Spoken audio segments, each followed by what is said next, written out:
বাজে সকাল 8টার, আমাদের 12টার মধ্যে কিন্তু তেঁতুলিয়ার যে আমাদের যে ক্যাম্পিং সেখানে হলো এন্ট্রান্স নিতে হবে, এন্ট্রি, কারণ 12টা থেকে শুরু হবে। ইনশাআল্লাহ বেস্ট অফ লাক। বৃষ্টির কারণে একটু প্রবলেম হতে পারে, দেরি করে ফেললাম, তবে আশা করা যায় আমরা খুব ইনশাআল্লাহ আমরা হলো পৌঁছে যাব টাইম মতো।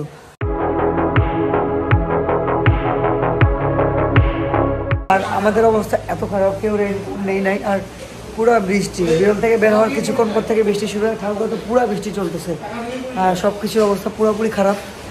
সব থেকে খারাপ অবস্থা হলো আমার পিলিয়নের ব্যাগের অবস্থা, কারণ আমার তো হলো টেল যদি খোলা, মাঠঘাটও লাগানো নাই।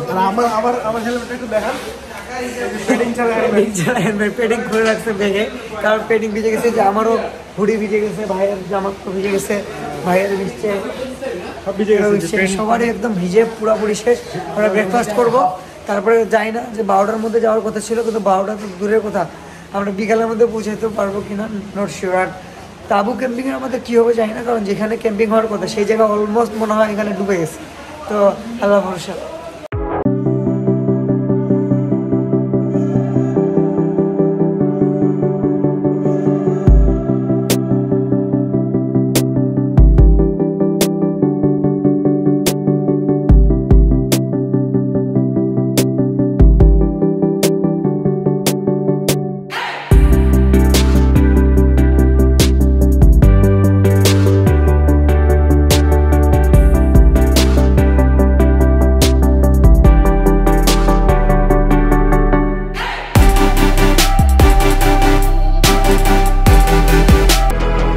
তেঁতুলিয়া থেকে আর প্রায় 20 কিলো দূরে আছি। আর আজকে যেহেতু শুক্রবার, নামাজের টাইম, জুম্মার দিন, আমরা এখন নামাজের ব্রেক নিয়েছি, কিন্তু সবার অবস্থা এতটা খারাপ যে কিছু বলার নেই। সবাই দেখেন ভাইয়ের প্যান্ট ভিজে, আমারও ভিজে গেছে, যদি একদম সব শেষ, ভিতরে হুডি সব ভিজে গেছে। হোপফুলি বৃষ্টি আসবে না, তবে বলতে বৃষ্টি কিন্তু আবার আসতেছে।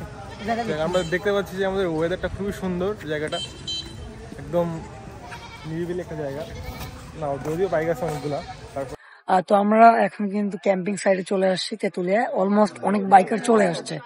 আর যারা আমরা অফিসিয়াল মেম্বার আছে, আমি মনে হয় সব থেকে পরে আসলাম কিনা সেটা নিয়ে আমি সংশয় আছি, প্রায় নাই, তবে গলাটা অনেক বসে গেছে। আর ট্রেনগুলো ঠিক পিছনে, মানে এখানে হলো বাইক পার্কিং, তার পিছনে হলো স্পোর্ট জোন, আর অপোজিটে আপনার বারান্দায় হলো টেন্টগুলো কি করা হয়েছে, কারণ যেহেতু বৃষ্টি হচ্ছে সেহেতু কিন্তু বারান্দায় করাটা সেফ, অ্যান্ড দ্যাটস ওয়াই কিন্তু টেন্টগুলো বারান্দায়। টেন্ট গুছাইতে হবে, তো অনেকে অলরেডি টেন্ট করে ফেলছে, আমরা একটু লেটেই ঢুকে গেছি। দোকান কথা ছিল 11টার মধ্যে, ঢুকছি কটায়।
ক্যাম্পিং প্রোগ্রামে আসলে বোর হয়ে গেছিলাম, কারণ এত পরিমাণ loudness and crowd, that's why আমরা চলে আসলাম একটু মহানন্দা নদীর পাড়ে।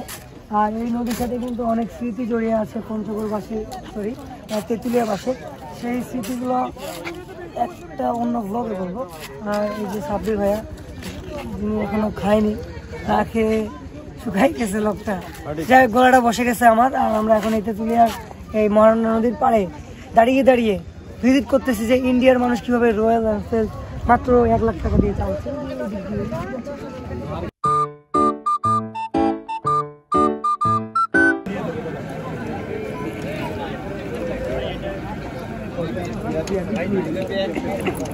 সন্ধ্যার নাস্তা খাচ্ছি আর এনজয় করতেছি। সব বাইকাররা যারা আসছে সবাই মোটামুটি এখান থেকে দুই ধরনের নাস্তা সার্ভ করা হচ্ছে। একটা হলো ভাপা পিঠা আর একটা জিলাপি আর হলো পুরি। তো হ্যাঁ, আবার খাচ্ছে জিলাপি আর পুরি, খাওয়া শেষ। জীবনে যখন কোনো রং থাকবে না তখন খাবেন রং চা, তাহলে জীবনের রং চলে আসবে। কি বলেন সাব্বির ভাই? না সঠিক। সো রং চা পান করুন, জীবনের রং আনুন।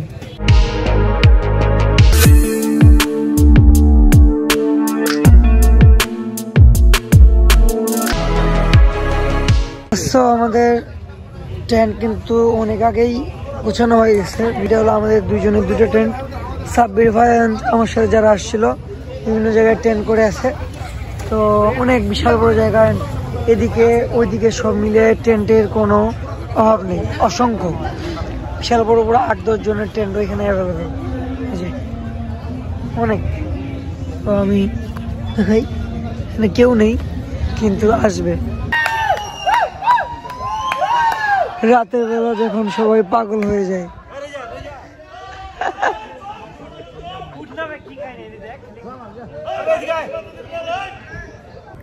শুভ সকাল সবাইকে তেতুলিয়া থেকে।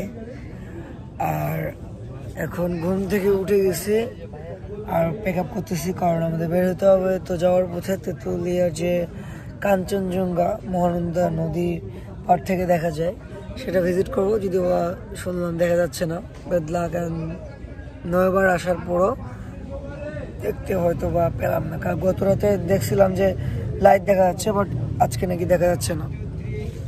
সো ট্রেনের ভিতরে আছি আর এখন প্যাক আপ করতেছি।